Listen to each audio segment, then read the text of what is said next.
ಎಲ್ರಿಗೂ ನಮಸ್ಕಾರ. Welcome back to Pedanagari foods. ನಾನು ಗೀತಾ. ಇವತ್ತಿನ ರೆಸಿಪಿ ಹೀರೆಕಾಯಿ ಸಿಪ್ಪೆಯ ಚಟ್ನಿ. ಇದನ್ನು ತುಂಬ ಸಿಂಪಲ್ಲಾಗಿ ಹಾಗೆ ಟೇಸ್ಟಿಯಾಗಿ ಹೇಗೆ ಮಾಡ್ಕೊಳ್ಳೋದು ಅಂತ ನೋಡೋಣ ಬನ್ನಿ. ಅದಕ್ಕೂ ಮುಂಚೆ ಯಾರಾದರೂ ನನ್ನ ಚಾನಲ್ನ ಹೊಸಬ್ರು ನೋಡ್ತಾ ಇದ್ದರೆ ಬೇಗ ಹೋಗಿ ಸಬ್ಸ್ಕ್ರೈಬ್ ಮಾಡ್ಕೊಳ್ಳಿ. ಪಕ್ಕದಲ್ಲಿರುವ ಬೆಲ್ ಬಟನ್ ಒತ್ತಿ ಆಲ್ ಅಂತ ಸೆಲೆಕ್ಟ್ ಮಾಡಿ. ಅಂದರೆ ನಾನು ಯಾವಾಗ ರೆಸಿಪಿ ವಿಡಿಯೋ ಅಪ್ಲೋಡ್ ಮಾಡ್ತೀನಿ ಆವಾಗ ನಿಮ್ಗೆ ನೋಟಿಫಿಕೇಷನ್ ಬರುತ್ತೆ. ಆವಾಗ ಫಸ್ಟ್ ವಿಡಿಯೋನ ನೀವೇ ನೋಡ್ಬೋದು. ಬನ್ನಿ, ಹೋಗಿದ್ರೆ ಈ ಚಟ್ನಿನ ಹೇಗೆ ಮಾಡ್ಕೊಳ್ಳೋದು ಅಂತ ನೋಡೋಣ. ಮೊದಲಿಗೆ ನಾನು ಇಲ್ಲಿ ಒಂದು ದೊಡ್ಡ ಹೀರೆಕಾಯಿ ತೊಗೊಂಡಿದ್ದೀನಿ. ಇದು ಒಂದು ಆಲ್ಮೋಸ್ಟು ನಾನು 2 ಹೀರೆಕಾಯ್ದು ಚಟ್ನಿನ ಮಾಡ್ಕೊಳ್ತಾ ಇದ್ದೀನಿ. ಇಲ್ಲಿ ಒಂದು ಹೀರೆಕಾಯ್ದು ಆಲ್ರೆಡಿ ಸಿಪ್ಪೆ ತೆಗೆದು ಇಟ್ಕೊಂಡಿದ್ದೀನಿ. ಇದು ಮತ್ತೊಂದು ನಿಮ್ಗೆ ತೋರಿಸ್ತಾ ಇದ್ದೀನಿ. ಆಲ್ಮೋಸ್ಟ್ ಇದು 2 ಹೀರೆಕಾಯಿ ಅಂದರೆ ಅರ್ಧ kg ಇರ್ಬೋದು ತೊಗೊಂಡಿದ್ದೀನಿ. ಇದನ್ನು ಈ ಥರ ಸೈಡೆಲ್ಲ ಕಟ್ ಮಾಡಿಕೊಂಡು ಮೇಲಿಂದ ಸ್ವಲ್ಪ ಆ ನಾರಿನಂಥದ್ದು ಸ್ವಲ್ಪ ತೆಗಿಬೇಕು. ನೋಡಿ, ಆ ಥರ ತೆಳ್ಳಗೆ ಇರುತ್ತೆ ನೋಡಿ ನಾರಿನಂಥದ್ದು. ಅದನ್ನು ಸ್ವಲ್ಪ ಸ್ಕಿನ್ ತೆಕ್ಕೋಬೇಕು. ಅದನ್ನು ತೆಗೆದುಬಿಟ್ಟು ನಾನು ಅದನ್ನ ಯೂಸ್ ಮಾಡ್ತಾ ಇಲ್ಲ. ನೋಡಿ, ಇದನ್ನು ಬಿಸಾಡಿಬಿಡೋಣ. ನೆಕ್ಸ್ಟು ಇದನ್ನು ಚೆನ್ನಾಗಿ ಮೇಲಿನ ತಿರುಳೆಲ್ಲ ಇರುತ್ತಲ್ವ, ಡಾರ್ಕ್ ಗ್ರೀನ್ ಕಲರ್ ತಿರುಳನ್ನೆಲ್ಲ ತೆಕ್ಕೊತಾ ಇದ್ದೀನಿ. ನೋಡಿ, ಈ ಥರ ಎಲ್ಲ ತೆಕ್ಕೊಂಡೆ. ಇದನ್ನು ನಾನು ಪಲ್ಯಕ್ಕೆ ಯೂಸ್ ಮಾಡ್ಕೋತೀನಿ ಹೀರೆಕಾಯಿನ. ಈ ಸಿಪ್ಪೆಯಿಂದ ಚಟ್ನಿ ಮಾಡ್ಕೊಳ್ಳೋಣ ಇವಾಗ. ನಾನಿಲ್ಲಿ ಮೊದಲಿಗೆ ಒಂದು ಸ್ಟವ್ ಮೇಲೆ ಪ್ಯಾನ್ ಇಟ್ಕೊಂಡಿದ್ದೀನಿ. ಪ್ಯಾನ್ ಇಟ್ಕೊಂಡು ಒಂದು 2 ಟೇಬಲ್ ಸ್ಪೂನ್ ಎಣ್ಣೆ ಹಾಕ್ತಾಯಿದ್ದೀನಿ. ಎಣ್ಣೆ ಬಿಸಿ ಆದಮೇಲೆ ಜೀರಿಗೆ ಹಾಕ್ಕೊಂಡೆ ಒಂದು 1/2 ಟೇಬಲ್ ಸ್ಪೂನು. ಆಮೇಲೆ ಒಂದು ಗಡ್ಡೆ ಬೆಳ್ಳುಳ್ಳಿನ ಬಿಡಿಸಿ ಹಾಕ್ಕೊಳ್ತಾ ಇದ್ದೀನಿ. ಹಾಕ್ಕೊಂಡು ಸ್ವಲ್ಪ ಫ್ರೈ ಮಾಡ್ಕೋಬೇಕು. ನಾನಿಲ್ಲಿ ಜವಾರಿ ಬೆಳ್ಳುಳ್ಳಿನ ಯೂಸ್ ಮಾಡಿದ್ದೀನಿ.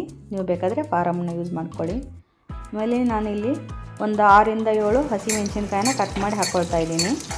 ಇವು ಗುಂಟೂರು ಮೆಣಸಿನ್ಕಾಯಿ ಹಾಕ್ಕೊಂಡಿದ್ದೀನಿ. ಇವು ಖಾರವಾಗಿದ್ದರೆ ಚಟ್ನಿ ಚೆನ್ನಾಗಿರುತ್ತೆ. ಹಾಕ್ಕೊಂಡು ಇದನ್ನ ಚೆನ್ನಾಗಿ ಫ್ರೈ ಮಾಡ್ಕೋಬೇಕು. ಇವಾಗ ಇದೆಲ್ಲ ಫ್ರೈ ಆಗಿದೆ. ಇವಾಗ ನಾನಿಲ್ಲಿ ಒಂದು ದೊಡ್ಡ ಈರುಳ್ಳಿನ ಉದ್ದುದ್ದಾಗಿ ಕಟ್ ಮಾಡಿ ಇಟ್ಕೊಂಡಿದ್ದೀನಿ. ಅದನ್ನು ಹಾಕ್ಕೊಳ್ತಾ ಇದ್ದೀನಿ. ಆಮೇಲೆ ಸ್ವಲ್ಪ ರುಚಿಗೆ ತಕ್ಕಷ್ಟು ಉಪ್ಪು ಹಾಕಬೇಕು. ಹಾಕಿಬಿಟ್ಟು ಇದನ್ನು ಚೆನ್ನಾಗಿ ಫ್ರೈ ಮಾಡ್ಕೋಬೇಕು. ಸ್ವಲ್ಪ ಲೈಟಾಗಿ ಕೆಂಪಗಾದರೆ ಸಾಕು. ನೋಡಿ, ಇಷ್ಟಾದರೆ ಸಾಕು. ಇವಾಗ ನಾವೇನು ಹೀರೆಕಾಯಿ ಸಿಪ್ಪೆನ ತೆಕ್ಕೊಂಡು ಇಟ್ಕೊಂಡಿದ್ವಲ್ಲ ಅದನ್ನು ಹಾಕ್ತಾಯಿದ್ದೀನಿ. ಅದನ್ನು ಹಾಕಿಬಿಟ್ಟು ಇದನ್ನು ಚೆನ್ನಾಗಿ ಒಮ್ಮೆ ಫ್ರೈ ಮಾಡಬೇಕು.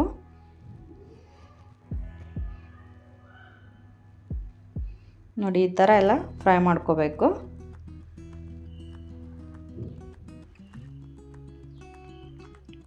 ಇವಾಗ ನಾನಿಲ್ಲಿ ಸ್ವಲ್ಪ ಹುಣಸೆಹಣ್ಣು ಹಾಕ್ಕೊಳ್ತಾ ಇದ್ದೀನಿ. ಒಂದು ಸ್ಮಾಲ್ ನಿಂಬೆಹಣ್ಣು ಗಾತ್ರದಷ್ಟು ಹುಣಸೆಹಣ್ಣು ಹಾಕ್ಕೊಳ್ತಾ ಇದ್ದೀನಿ. ಇದನ್ನ ಹಾಕ್ಕೊಂಬಿಟ್ಟು ಫ್ರೈ ಮಾಡ್ಕೋಬೇಕು. ನಾನಿಲ್ಲಿ ಟೋಟಲ್ 2 ಹೀರೆಕಾಯಿನ ಯೂಸ್ ಮಾಡ್ಕೊಂಡಿದ್ದೀನಿ. 2 ಹೀರೆಕಾಯಿ ಸಿಪ್ಪೆನ ಯೂಸ್ ಮಾಡ್ಕೊಂಡಿದ್ದೀನಿ. ಮುಂಚೆನೇ ನಾವು ಒಂದು ತೆಗೆದು ಇಟ್ಕೊಂಡಿದ್ದೆ ಈ ಸಿಪ್ಪೆನ. ಇನ್ನೂ ಸ್ವಲ್ಪ ನಾನಿಲ್ಲಿ ಉಪ್ಪು ಹಾಕ್ಕೊಳ್ತಾ ಇದ್ದೀನಿ. ಇವಾಗ ನಾನಿಲ್ಲಿ ಗಮನಿಸ್ತಿರ್ಬೋದು ನೀವು, ನಾನು ಕೊತ್ತಂಬರಿ ಸೊಪ್ಪಿಂದು ಕಡ್ಡಿ ಎಲ್ಲ ಎಳೆ ಕಡ್ಡಿ ಇರುತ್ತಲ್ವ ಅದನ್ನು ಹಾಕ್ಕೊಳ್ತಾ ಇದ್ದೀನಿ. ಅದು ಈ ಚಟ್ನಿಗೆಲ್ಲ ಈ ಥರ ಕಡ್ಡಿಗಳನ್ನ ಯೂಸ್ ಮಾಡಿ ತುಂಬ ಚೆನ್ನಾಗಿರುತ್ತೆ. ಇಲ್ಲಿ ನಾನು ಹೀರೆಕಾಯಿ ಸಿಪ್ಪೆಯಿಂದ ಮಾಡ್ತಾ ಇರೋದ್ರಿಂದ ಕೊತ್ತಂಬರಿದು ಎಳೆ ಕಡ್ಡಿನೂ ಯೂಸ್ ಮಾಡ್ತಾಯಿದ್ದೀನಿ. ಅಂದರೆ ಅದನ್ನು ವೇಸ್ಟ್ ಮಾಡೋದು ಬೇಡ. ಅದು ತುಂಬ ಚೆನ್ನಾಗಿರುತ್ತೆ ಈ ಚಟ್ನಿಗಳಿಗೆಲ್ಲ ಹಾಕ್ಕೊಂಡಾಗ. ನೋಡಿ, ನಾನಿಲ್ಲಿ ಒಂದು 2 ಸ್ಪೂನಿನಷ್ಟು ನೀರು ಹಾಕ್ಕೋಬೇಕು. ತುಂಬ ಹಾಕ್ಕೋಬಾರ್ದು. ಜಸ್ಟ್ ಅದು ಸ್ವಲ್ಪ ಅರ್ಧ ಬೇಯಿಸ್ಕೋಬೇಕು ನಾವು ಸಿಪ್ಪೆನ. ತುಂಬ ಬೇಯಿಸ್ಕೋಬಾರ್ದು. ಒಂದು 2 ಸ್ಪೂನ್ನಷ್ಟು ಹಾಕ್ಕೊಂಡ್ರೆ ಸಾಕು. ಹಾಕ್ಕೊಂಡು ಚೆನ್ನಾಗಿ ಮಿಕ್ಸ್ ಮಾಡಿ.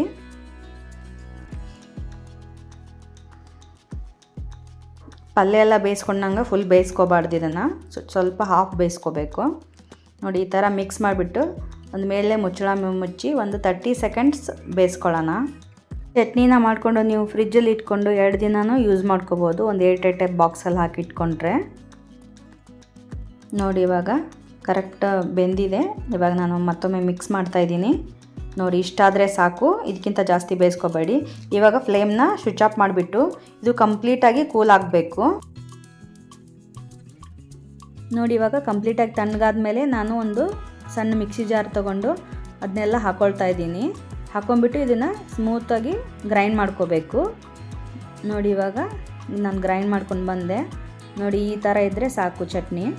ನೋಡಿ, ಇವಾಗ ರೆಡಿ ಆಯಿತು. ಇವಾಗ ನಾನು ಒಂದು ಬೌಲ್ಗೆ ಸರ್ವ್ ಮಾಡ್ತಾಯಿದ್ದೀನಿ ಅದನ್ನು ಚಟ್ನಿನ.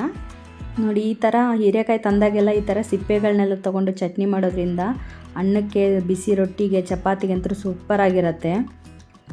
ಇವಾಗ ನಾನಿಲ್ಲಿ ಒಂದು ಸ್ಮಾಲ್ ಪ್ಯಾನನ್ನು ಒಲೆ ಮೇಲೆ ಇಟ್ಬಿಟ್ಟು ಅದಕ್ಕೆ ಒಂದು ಟೀ ಸ್ಪೂನಷ್ಟು ಎಣ್ಣೆ ಹಾಕ್ತಾಯಿದ್ದೀನಿ. ಹಾಕಿ ಒಂದು ಸ್ವಲ್ಪ ಸಾಸಿವೆ ಹಾಕಿದೆ. ಸಾಸಿವೆ ಚಿಟಪಟ ಅಂದಮೇಲೆ ಸ್ವಲ್ಪ ಜೀರಿಗೆ ಹಾಕ್ತಾಯಿದ್ದೀನಿ. ಜೀರಿಗೆ ಅದು ಹಾಕಿದ ನಂತರ ಒಂದು ಸ್ವಲ್ಪ ಕರಿಬೇವು ಹಾಕ್ತಾಯಿದ್ದೀನಿ. ನೋಡಿ ಇವಾಗೆಲ್ಲ ಒಗ್ಗರಣೆ ರೆಡಿ ಆಗೋಯಿತು. ಇವಾಗ ಇದನ್ನು ಚಟ್ನಿಗೆ ಒಗ್ಗರಣೆ ಕೊಡೋಣ. ನೋಡಿ ಇವಾಗ ರೆಡಿ ಆಯಿತು ಚಟ್ನಿ. ನೋಡಿದ್ರಲ್ಲ, ಸಖತ್ ಟೇಸ್ಟಿಯಾಗಿ ಹಾಗೆ ಅಷ್ಟೇ ಸಿಂಪಲ್ಲಾಗಿ ಮಾಡ್ಕೊಳ್ಳುವಂತಹ ಹೀರೆಕಾಯಿ ಸಿಪ್ಪೆ ಚಟ್ನಿ ರೆಡಿ ಆಗೋಯಿತು. ತುಂಬ ಸಿಂಪಲ್ಲಾಗಿ ಮಾಡ್ಕೊಳ್ಳೋವಂಥದ್ದು ತುಂಬಾ ರುಚಿಯಾಗಿರುತ್ತೆ. ನೀವು ಬೇಕಾದರೆ ಒಂದ್ಸಲ ಟ್ರೈ ಮಾಡಿ ನೋಡಿ, ಹಾಗೆ ಹೇಗೆ ಬಂತು ಅಂತ ಕಮೆಂಟ್ ಮಾಡಿ ತಿಳಿಸಿ. ಯಾರಿಗೆಲ್ಲ ಈ ವಿಡಿಯೋ ಇಷ್ಟವಾಗಿದೆ ವಿಡಿಯೋಗೊಂದು ಲೈಕ್ ಮಾಡಿ, ಹಾಗೂ ನಿಮ್ಮ ಫ್ರೆಂಡ್ಸ್ ಆ್ಯಂಡ್ ಫ್ಯಾಮಿಲಿಗೆ ವಿಡಿಯೋನ ಶೇರ್ ಮಾಡಿ ಅಂತ ಕೇಳ್ಕೊಳ್ತೀನಿ. ಮತ್ತೊಂದು ರೆಸಿಪಿಯೊಂದಿಗೆ ಮತ್ತೆ ಬರ್ತೀನಿ. ಅಲ್ಲಿವರೆಗೂ take care, bye, thanks for watching. ನೋಡಿಲಿ, ನಾನು ಬಿಸಿ ಅನ್ನದ ಮೇಲೆ ಸ್ವಲ್ಪ ತುಪ್ಪ ಹಾಕ್ಕೊಂಡು ಚಟ್ನಿ ಹಾಕ್ಕೊಂಡು ತಿಂತಾಯಿದ್ರೆ ಅಬ್ಬಾ ಏನು ರುಚಿ ಅಂತೀರಾ. ನೀವು ಒಂದ್ಸಲ ಟ್ರೈ ಮಾಡಲೇಬೇಕು.